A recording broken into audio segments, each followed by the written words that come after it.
Best varicose veins చికిత్సనే పొందండి. నొప్పి లేని చికిత్స కోసం సంప్రదించండి ఎబిస్ హాస్పిటల్. నమస్తే గురుగారు. శ్రీమాత్రే నమః. శ్రీమాత్రే నమః. గురుగారు, బూడిద గుమ్మడికాయ తొందరగా కుళ్ళిపోతే ఏంటి పరిస్థితి? దాన్ని ఎప్పుడు మార్చాలి?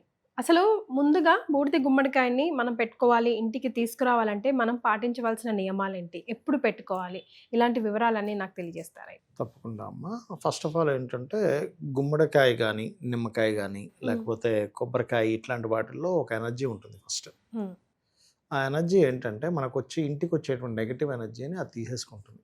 గురుగారు, కొంతమంది దిష్టి అంటారు, కొంతమంది దృష్టి పడింది అంటారు, రకరకాలు ఉంటాయి కదా, దాన్ని అది తీసుకుంటుంది. అందుకే చూడండి, సేమ్ ఒకే రకమైన గుమ్మడికాయ కొన్ని ఇంటి దగ్గర కొన్ని నెలల్లో 2-3 రోజుల్లో కుళ్ళిపోతుంది. మరి కొంతమందికి 2-3 నెలలైనా బాగుంటుంది. అంటే దాని అర్థం ఏంటంటే అక్కడ నెగిటివ్ ఎనర్జీ ఉంది అని అర్థం. పాడైపోతే త్వరగా వెంటనే మార్చేసేయాలి.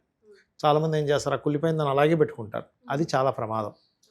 దాన్ని ఇమ్మీడియట్లీ మార్చాలి. ఎప్పుడైనా గుర్తుపెట్టుకోండి. నేనైతే ఒక ఇంటి దగ్గర చూశాను, కాలిపోయింది.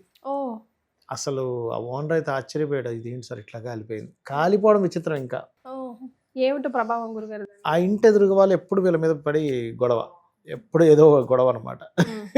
అందుకని అది ఏకం కాలిపోయింది అది దెబ్బకి. నేను అసలు జీవితంలో ఫస్ట్ టైం కాలిపోవడం చూడటం అనేది. అంటే కొంతమంది కుష్మాండాన్ని ఇంటికి తీసుకొచ్చినప్పుడు కూడా ఒక విధి విధానం పాటిస్తుంటారు గురువు. ముందు రోజు తీసుకొచ్చి, లేదంటే అమావాస్య ముందు రోజు తీసుకొచ్చి దేవుడి గది దగ్గర పెట్టి పూజలు అన్నీ చేసుకుంటారు. కొంతమంది డైరెక్ట్ గా పెడతారు, కొంతమంది ఎర్ర బట్టలోనో ఎల్లో కలర్ పసుపు కలర్ బట్టలోనో పెట్టి పెడతారు. ఎట్లా పెట్టాలి కరెక్ట్ గా? అసలు మనకి సంపూర్ణమైన ఫలితం రావాలంటే ఎలా చేయాలి చెప్తానమ్మా. ఫస్ట్ ఆఫ్ ఆల్ ఏంటంటే ఎవరికైనా శత్రు బాధలు ఉన్నాయనుకోండి, ఎర్ర బట్టలో పెట్టి పెట్టాలి. దానికి కూడా మళ్ళీ కలర్ ఉంటుంది. ఎర్ర బట్టలో పెట్టి పెడతారు శత్రు బాధలు ఉంటాయి. కొంతమంది ఏం చేస్తారంటే ఎర్ర బట్టని నిమ్మకాయ కట్టి ఆ గుమ్మడికాయ పైన కడతారు, మళ్ళీ గుమ్మడికాయ బయటకు కనబడేలా పెడతారు. అయితే ఈ గుమ్మడికాయ మీరు పెట్టే ముందు రోజు ఆంజనేయ స్వామి ఆలయంలో దానికి చక్కగా పసుపు, దానికి బొట్లు అది పెడతారు కదా, పెట్టి ఆంజనేయ స్వామి ఆలయంలో ఒక రాత్రి ఉండనివ్వాలి. ఆ స్వామివారి గర్భగుడిలో ఉన్నప్పుడు ఏమవుతుందంటే దానికి ఎనర్జీ పెరుగుతుంది, దానికి ఒక రకమైన ఎనర్జీ వస్తుందమ్మా. నెక్స్ట్ డే వెళ్ళి తీసుకోవచ్చు.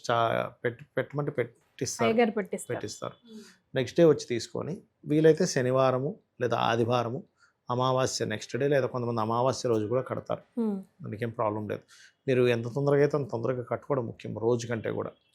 ఈ పద్ధతి పాటించి మీరు గుమ్మడికాయ కనుక కట్టినట్లయితే అప్పుడు ఏమవుతుందంటే ఫస్ట్ ఆఫ్ ఆల్ మీరు స్పష్టంగా గమనించవచ్చు, అంతవరకు ఇంట్లో లేనటువంటి ప్రశాంతత అక్కడి నుంచి ప్రశాంతత వస్తుంది. అయితే దీనికంటే ముందే ఏం చేయాలంటే, ఇంట్లో ఎప్పుడైనా సరే గుర్తుపెట్టుకోండి, ఎక్కువ నెగిటివ్ ఎనర్జీ ఉందని ఎలా సంకేతం తెలుస్తుంది అంటే, ఇంట్లోకి రాగానే ఏదో తెలియని డిప్రెస్ అవుతుంటాం మనం. అంటే ఏదో చిరాకు, మనం కొన్ని ప్రదేశాలకు వెళ్ళంగానే చూడండి, అబ్బా ఇక్కడ ఎంతో బాగాలేదండి, ఇక్కడ ఎందుకు నాకు బాగాలేదండి అంటాం, ఇక్కడ చాలా బాగుందండి ఇక్కడ అంటుంటాం. అంటే ఏమిటంటే అక్కడ పాజిటివ్ ఎనర్జీ ఉందని అర్థం. ఈ నెగటివ్ ఎనర్జీ ఉందని సంకేతాలు ఏంటంటే, ఇంట్లోకి వెళ్ళగానే ఇంట్లో వాళ్ళతో ఏదో గొడవ అవుతుంటుంది, మనకు మనశ్శాంతి ఉండదు, అసలు అక్కడ రీజన్ ఏమీ ఉండదు, గొడవ పెడుతూ ఉంటాం. అలాంటివి జరుగుతున్నాయంటే ఇంట్లో నెగిటివ్ ఎనర్జీ ఎక్కువగా ఉంది. అలాంటప్పుడు కూడా ఏం చేయాలంటే, ఈ గుమ్మడికాయతో పాటు 11 days కంటిన్యూస్గా గోమూత్రం ఉంటుంది మనకి, దేశీవారి గోమూత్రం తీసుకొని ఆకులతో, మన తమలపాకులతో కానీ లేకపోతే మామిడాకులతో కానీ తీసి చక్కగా ఆ జల్లేసి, కల్లుప్పు ఉంటుందమ్మా, కల్లుప్పు వాటర్లో వేసి కొంచెం పసుపు కూడా వేసి ఇల్లు మొత్తం తుడిచేసేయాలి. అట్లా 11 days చేస్తే ఇంట్లో ఏదైనా నెగిటివ్ ఎనర్జీ ఉన్నా పోతుంది. ఒకటి, ఇంట్లో నెగిటివ్ ఎనర్జీస్ అండ్ పితృదేవతలు ఇద్దరూ కూడా మనకి నైరుతి భాగంలోనే ఉంటారు చాలా మటుకు. అయితే ఇలాంటి నెగిటివ్ ఎనర్జీస్ని తీసేసేవాడు పితృదేవతలే. ఇంట్లో పితృదేవతలు ఉండాలంటే శాస్త్రం ఏం చెప్తుందంటే, నైరుతి గది ఉంటుంది కదా మనకి, మాస్టర్ బెడ్రూమ్ అంటాం కదా, అక్కడ ఎక్కువ వెలుతురు ఉండకూడదు, అది వీలైనంత మట్టుకు చీకటిగా ఉండాలి. అంటే ఏదో మనం రాత్రిపూట పడుకోవడానికి వెళ్ళినప్పుడు ఒకసారి లైట్ వేసుకుని తర్వాత నిద్రపోయేటప్పుడు ఎట్లాగో లైట్స్ ఆపేస్తారు ఎవరైనా కానీ. అంతేగాని చాలామంది తెలియక నైరుతి గది మొత్తం వెలుతురు ఉంచుతారు. అసలు అలా ఉండకూడదు. ఉత్తరము, తూర్పు భాగాలు, ఈశాన్య భాగాలు అంతా వెలుతురుగా ఉండాలి. ఇక్కడ ఎంత వెలుతురుగా ఉంటే దేవతా శక్తి అంత ఉంటుంది ఈశాన్యంలో. నైరుతిలో ఎంత చీకటిగా ఉంటే పితృదేవతా శక్తి అంత ఉంటుంది.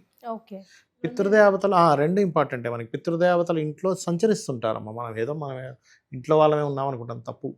ఇంట్లో గతించినటువంటి తాతలు కావచ్చు, ముత్తాతలు కావచ్చు, లేకపోతే మన తల్లిదండ్రులు ఎవరైనా గతించిన వాళ్ళు ఉంటారు, వాళ్ళ ఆత్మ తిరుగుతూ ఉంటుంది. అయితే వాళ్ళకి సోర్స్ ఈజ్ నైరుతి. నైరుతి చీకటి గది ఉంటే ఒకప్పుడు పాతకాలంలో పని కట్టుకొని నైరుతిలో ఒక చీకటి గదిని ప్రత్యేకంగా నిర్మించేవారు. ఎందుకు? పితృదేవతల కోసం అని. ఇప్పుడు మనకి అపార్ట్మెంట్ కల్చరు, ఇండివిజువల్ హౌస్ అంతా లేదు, అంతంత పెద్ద పెద్ద స్థలాలు కావు, సోర్స్ లేదు. కాబట్టి కనీసం నైరుతి గది చీకటిగా పెట్టగలిగితే అప్పుడు ఏమవుతుందంటే పితృదేవతలు మనల్ని రక్షిస్తుంటారు. అది మెయిన్గా పాటించాలి. చాలామంది తెలియక నైరుతిలో పెద్ద పెద్ద కిటికీస్ పెట్టేసి అక్కడ వెలుతురు వస్తూ ఉంటుంది. దానివల్ల ఏమవుతుందంటే భార్యాభర్తల మధ్యన గొడవలు పెరుగుతుంటాయి. ఓకే, ఇవి చేయకూడదు. నైరుతిలో చీకటి ఉండాలి, ఎప్పుడు కూడా చీకటి ఉంటే బాగుంటుంది వారికి. రైట్. సో గుమ్మడికాయని ఒకవేళ కట్టుకునేటప్పుడు అందులో పసుపు, కుంకుమ, బియ్యం అలా వేస్తారు కదా, తీసేటప్పుడు ఏమైనా ఉన్నాయా గురుగారు ప్రికాషన్స్? నార్మల్ గా తీసేసి బయటపడేసేయడం. ఖచ్చితంగా ఇన్ని రోజులకి చేంజ్. ఇంకోటి ఏంటంటే తీసేటప్పుడు చాలా మంది చేసే మిస్టేక్ చెప్తాను చూడండి. అది తీసి ఇంట్లో పెడతాడు ఫస్ట్, బయట నుంచి బయట తీసుకుపోకుండా ఇంట్లో పెట్టి తర్వాత తీసుకెళ్ళి బయట పడేస్తా అంటాడు. అది చాలా పెద్ద మిస్టేక్. అది ఆల్రెడీ నెగిటివ్ ఎనర్జీతో ఉంది, వీడి గుమ్మం దాటించి లోపల తీసుకొచ్చాడు. అట్లా పెట్టిన తర్వాత ఇబ్బంది పడ్డ వాళ్ళు చాలా మందిని చూశానని.